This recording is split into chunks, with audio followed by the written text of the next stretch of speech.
Hi guys! Welcome back to my channel, and for today's vlog ay magluluto tayo guys ng mushroom. Tawag nila sa mushroom na to ay pearl mushroom. Hindi ko alam guys kung anong tawag nito sa Filipino. So let's go!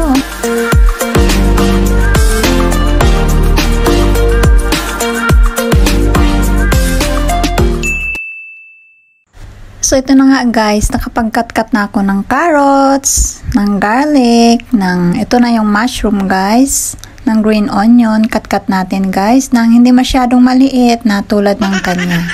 So ito guys, magluluto na tayo. Ilagay muna natin yung ating mushroom para guys matanggal yung kanyang water. Ayan. Nilagyan ko ng oil guys kasi yung pan ko is hindi na siya dumidikit na siya guys kapag walang oil. So, ayan. Pero kung naman kayong pan na free sa mga sticky ganyan, kahit wala ng oil, pwede naman guys. Para matanggal yung kanyang tubig. So, ayan. Nagtubig na siya guys. Tatanggalin na natin siya.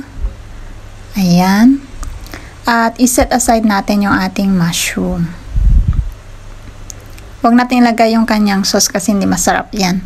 So, sa panibagong pan, ayan, maggigisa na rin tayo ng ating garlic. Tapos yung ating, iba-brown lang natin siya guys. At pagkatapos nyan guys, is ilalagay na rin natin yung ibang ingredients na ating prepare kanina. Ayan guys, nag-brown na siya konti. Ilagay na natin yung onion. Yung onion na pinakauna na onion guys. Yung hindi yung leaves. At ilagay na rin natin yung carrots na ating kinatkat ng medyo maliit. Na tulad ng kanya, maliit. Ayan guys. At igisa-gisa natin yung ating carrots. Kasi yung carrots medyo matagal maluto kaysa sa iba. So, ayan. Medyo luto-luto na siya guys. Ilagay na rin natin yung ating bell pepper. Meron akong red and green. Ayan, mix lang natin siya guys.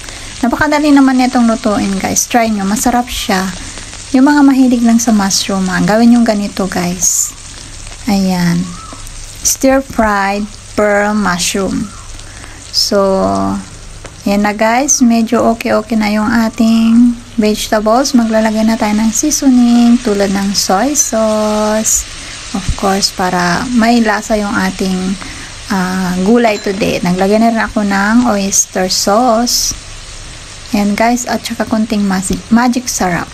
Ayan, mix natin. Para hindi naman siya masyadong dry guys, maglalagay naman tayo ng konting sabaw.